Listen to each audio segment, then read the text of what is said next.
हम बार बार इस नशे के चंगुल में क्यों फंस जाते हैं? ठीक है, अब ये तय हुआ कि ये जो है एक लंबी चलने वाली, बढ़ती रहेगी और क्रॉनिक डिजीज है और ये मौत का कारण भी बन सकती है। अब इस बात का मतलब क्या है? What does it mean? देखो, इस बात का मतलब ये है कि with best of the effort, हम लोग जब भी पूरी कोशिश भी करते हैं तो भी हम लोग रिलैप्स होते रहते हैं। सो एफर्ट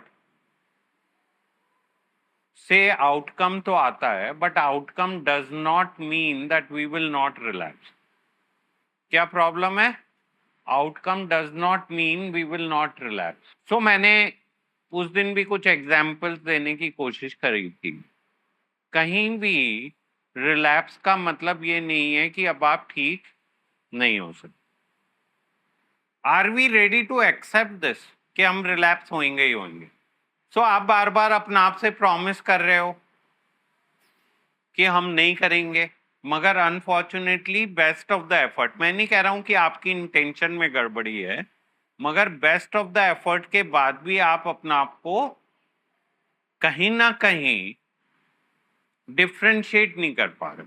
वापस से हम लोग उसी सिचुएशन में पहुंच जाते हैं and this cycle is keep repeating. Now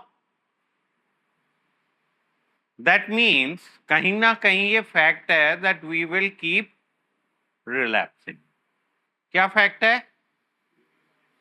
relapsing. So you can not solve your problem.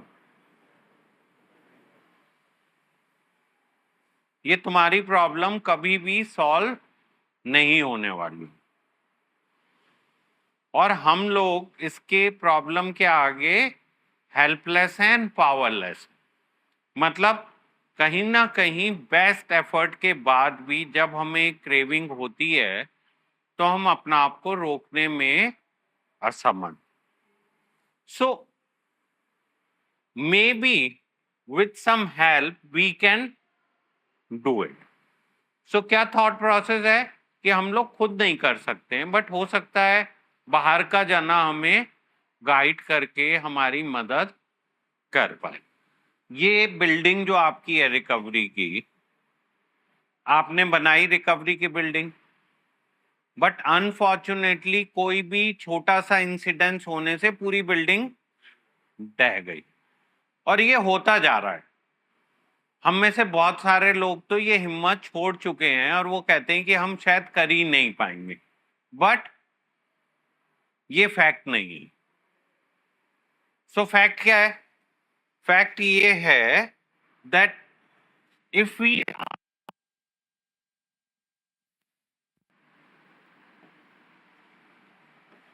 For our recovery,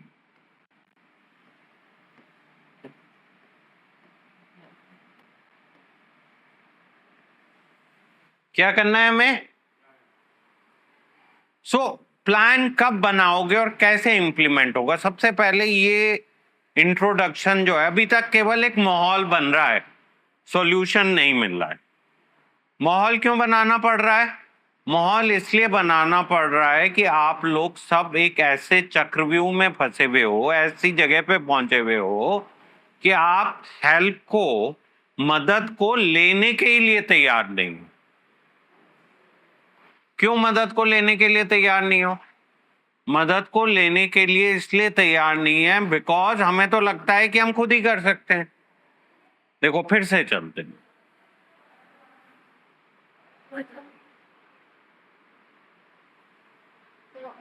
हमें बार बार ये फीलिंग आती है कि हमने अब अपने आप से वादा किया है और हम ये चीज दोबारा से नहीं दोहराएंगे।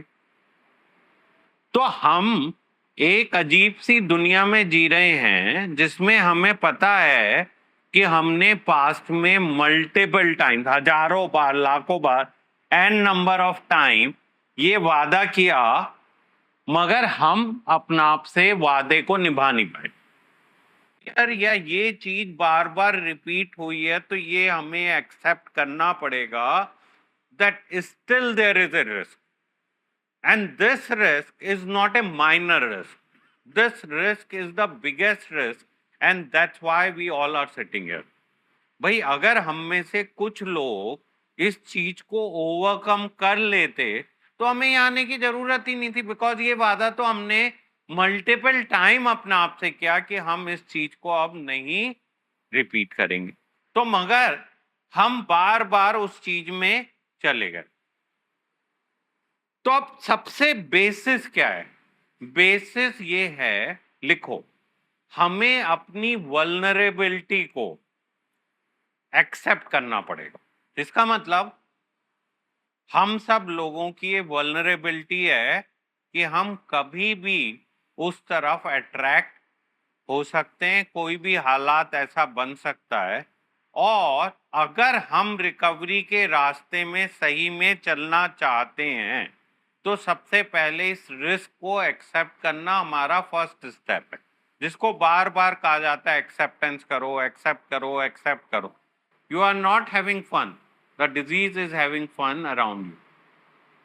And देख लो यार, चारों तरफ समझ में आ जाएगी। तो डेफिनेटली मजा तो बहुत देती है, बट एट व्हाट कॉस्ट? वो आपको देखना है, इवेल्युएट करना है। पेंसिलिन इलाज तो बहुत अच्छा करती है बॉस, मगर एट व्हाट कॉस्ट?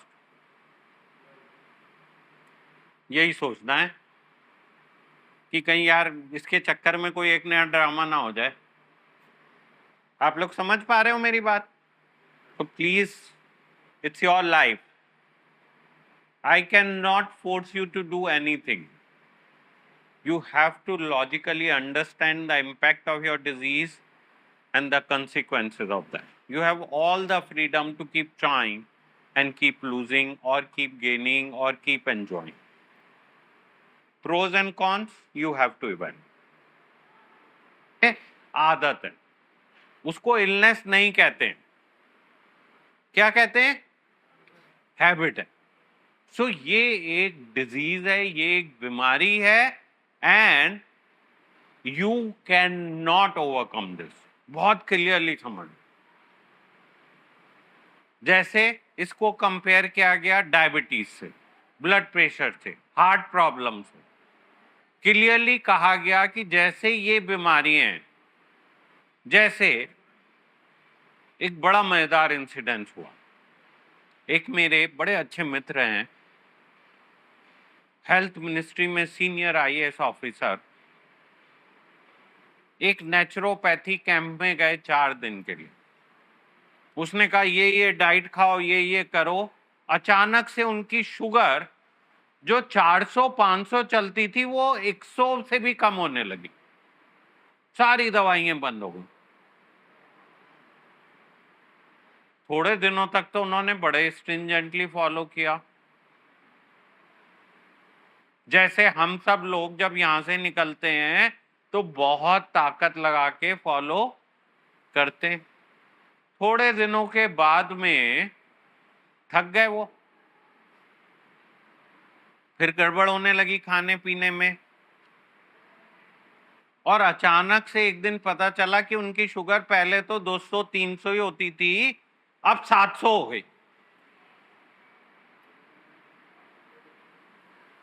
क्या पता चला? 700 हो गई। क्यों? बिकॉज बीमारी तो थी ना। आपने बहुत सारे प्रिकॉशन लेके अपना आप को बीमारी से किसी तरह कंट्रोल रखा हुआ था। अब अगर वो प्रिकॉशन फॉर एवर ले लें तो भी बीमारी नहीं ठीक हो रही है। आप बीमारी के लिए लाइफ स्टाइल चेंजेस लाके बीमारी को आपने कंट्रोल में रखा। सो ये सारी प्रॉब्लम्स क्या है? These our life style problem. अब जैसे ये भैया हैं, ये बार बार कहते हैं जी मैंने तो 1.5 साल से नहीं ली। इसका मतलब ये नहीं है कि बीमारी खत्म हो गई या इनकी प्रोननेस खत्म हो गई। इसका मतलब बस यही है कि 1.5 साल से इन्होंने नहीं ली। क्या मतलब है? that he has not touched the substance for 1.5 year. या आप लोग यहाँ पे बैठे हो 25 दिन हो गए, 50 दिन हो गए, बस इसका मतलब ये नहीं है कि आपकी डिजीज खत्म हो गई या खत्म कोई कर सकता है. As a doctor, I don't have a power to erase it. मेरे को क्या पावर है कि मैं आपको समझा के इक्विप्ड कर सकता हूं कि आप इस डिजीज को कैसे डील करो. और वो सारा इक्विप्ड क्या होगा? ये प्लान होगा. अगर आपका प्लान अच्छा होगा, अगर प्लान एफिशिएंट होगा, तो कामयाबी मिलेगी. और ये जीवन के हर हिस्से में. तो प्लान में डेफिनेटली कुछ चीजें हम ऐसी करते हैं जिससे हमें सक्सेस मिलती है.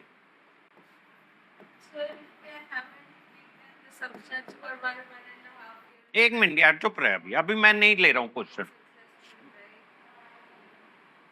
सो there are few things done for being successful or successing the plan, but definitely there are lot of time your efforts will go down, and you should have a plan that how you will manage if efforts gone down. As well as you should have a plan that if you are unwell again, then what will you do? क्यों? तो हम पहले वाला plan तो फिर भी बना लेते हैं, लेकिन ये दोनों प्लान हमारे कंप्लीटली मिसिंग हैं, बिकॉज हम एक फूल्स पैराडाइज में जीने लगते हैं कि 6 महीने निकल गए, 1 साल निकल गया, तो मैं अब इस बीमारी से दूर हो गया. क्या हम सोचने लगते हैं? that this illness is no more with me. I am becoming like a normal person. भाई ये डायबिटिक क्या कभी नॉर्मल हो सकता है? या ब्लड प्रेशर वाला नॉर्मल हो सकता है? या जिसको हार्ट प्रॉब्लम हो जाए या जिसको एक बार कैंसर हो जाए, क्या वो पहले जैसा हो सकता है? या मेरी हड्डी टूट गई और जुड़ गई, क्या वो पैदाइशी जैसी हो सकती है? या मेरे स्किन में कट लग गया, बड़े अच्छे से मैंने सूचर करा लिया, पता नहीं चल रहा है, लेकिन कहीं ना कहीं तो कुछ कट का असर रहेगा ना. नाउ सिमिलरली जो हमारी बॉडी में डैमेज आ गया है, क्या आप उसको किसी भी तरह से अनडैमेज कर सकते हो? या आपको एक बार किसी चीज से एलर्जी हो गई है, क्या आप उसको ठीक कर सकते हो? So there is going to be proneness, there is a risk. और वो रिस्क आप कब तक अपना आप को बचा पा रहे हो? जब तक आप वो एफर्ट्स पूरी ताकत से लगा रहे हो कि रिस्क कंट्रोल में रहे. जिस दिन वो एफर्ट लगने कम हो गए, उस दिन क्या होगा? वो रिस्क बढ़ने लग जाएगा. फॉर एग्जाम्पल,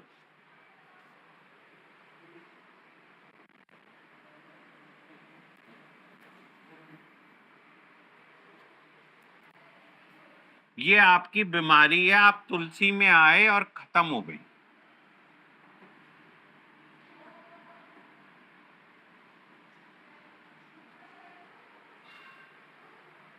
निकलता जा रहा है टाइम, निकलता जा रहा है, निकलता जा रहा है. फिर अचानक से एक दिन आपको लगा कि अब तो आप ठीक हो, और आपको अचानक से अपने नॉस्टैल्जिक वाले दिन आए कि कितना मजा आता था. अब आपने दोबारा से चालू करी.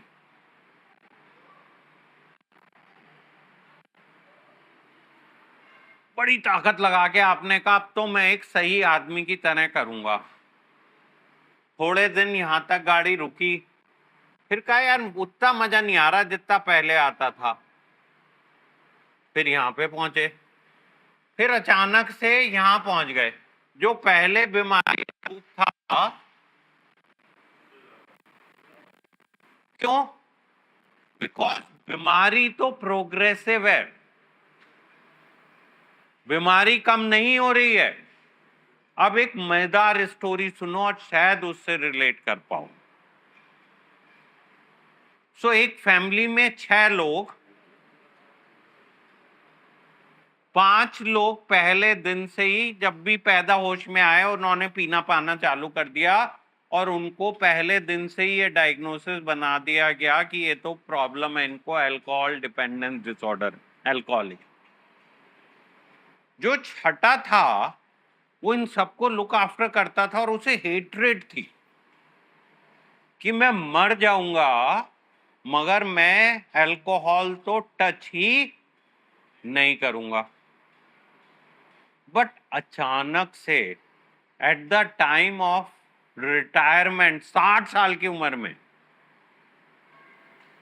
पहली बार उसे जबरदस्ती लोगों ने कहा कि आपने जीवन में कभी नहीं पी, रिटायरमेंट में तो पीनी ही पड़ेगी। और वो 1.5 साल में मर गया पी पाके। क्यों? बिकॉज बीमारी नहीं रुकी हुई थी, केवल आपने अपने रिस्क फैक्टर्स को कम किया हुआ था। मतलब ये बीमारी जो है ना, ये रुकने वाली नहीं है।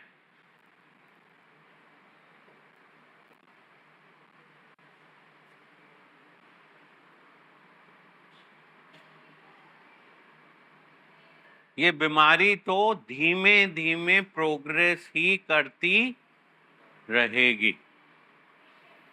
अगर आपने नशा नहीं किया है तो हो सकता है सिम्टम्स ना दिखें,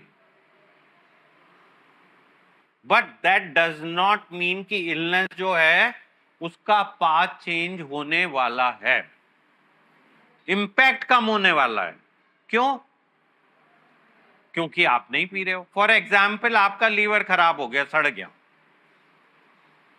अब आपने 6 महीने दारू नहीं पी तो लीवर ठीक हो गया, बट जो बेसिक प्रॉब्लम थी वो नहीं गई। जब भी आप दोबारा करोगे तो फिर पहले से भी ज्यादा कर रहे होगे शायद, या उसका इंपैक्ट थोड़ी से ही बहुत ज्यादा हो रहा होगा। देखो यहां पे ना बीमारी बढ़ने का मतलब ये नहीं है कि क्वांटिटी ज्यादा है। लॉट ऑफ टाइम क्वांटिटी कम से ही डैमेज बहुत ज्यादा होता है। फॉर एग्जाम्पल एक जने को, मेरी बेटी को सी फूड एलर्जी है, 15 साल की उम्र में पहली बार चाइनीज खा रहे थे और पता नहीं उसे क्या हुआ, इतना सीवियर रिएक्शन हुआ कि 3 दिन अस्पताल में रहना पड़ा। Because the sensitivity of body is continuously increasing. Now similarly हो सकता है कि 1-2 ड्रिंक पी के ही आपके बिहेवियर में इतना चेंज आ जाए कि आपको यार मैंने क्या पिया, एक बियर ही तो पी रहा हूं, मगर उसी से हो जाएगा काम। क्यों? बिकॉज डिजीज तो कम होने वाली नहीं है, it's a progressive disease which will keep increasing and increasing and increasing till we are alive। दूसरा था ये अनूप वधेरा, बड़ा बड़ा मोटिवेटेड, बड़ा जॉली, केयरिंग, ऐसी उसका भी कुछ पैसों का चक्कर हुआ भाई। 3 दिन तक उसने पता नहीं क्या खाया, चौथे दिन मर गया। He was dead। So please don't think this disease will spare you। पिछले 30 सालों में मैंने हजारों लोगों की न्यूज सुनी है कि मर गए। डिजीज नहीं काबू में आने वाली है। अगर आप ये सोचते हो कि डिजीज खत्म हो जाएगी, ये हो जाएगा, disease is going to be progressive and the only way out is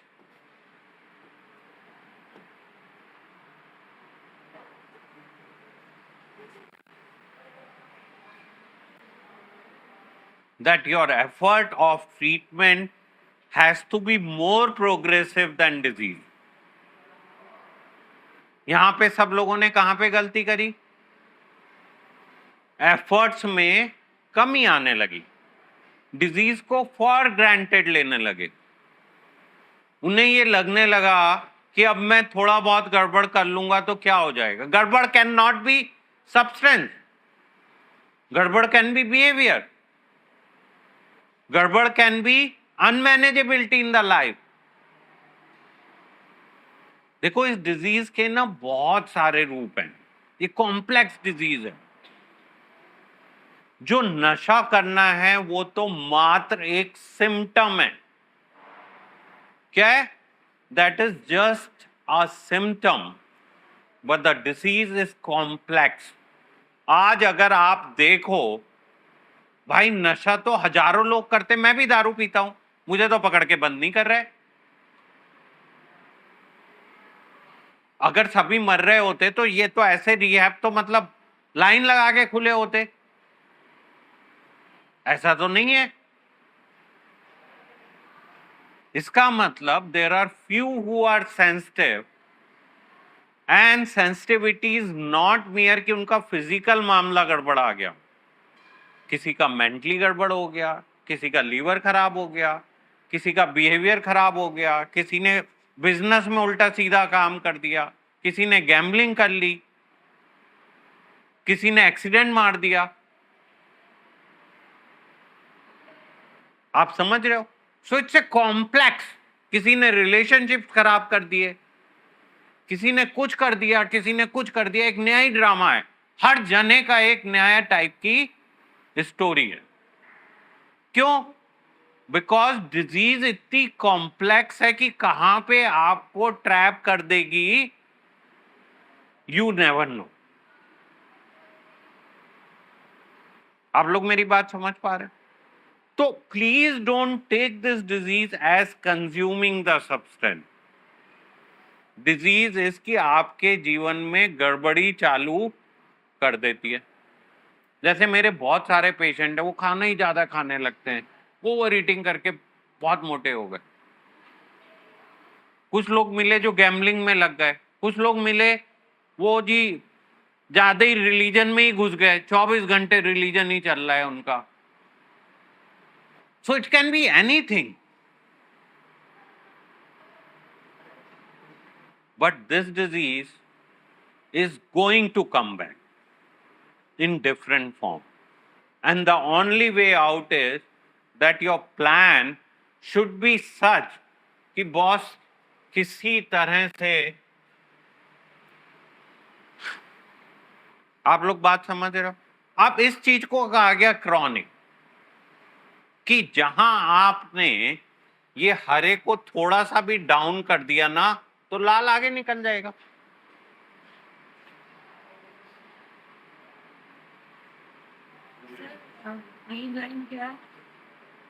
Recovery, efforts towards your recovery.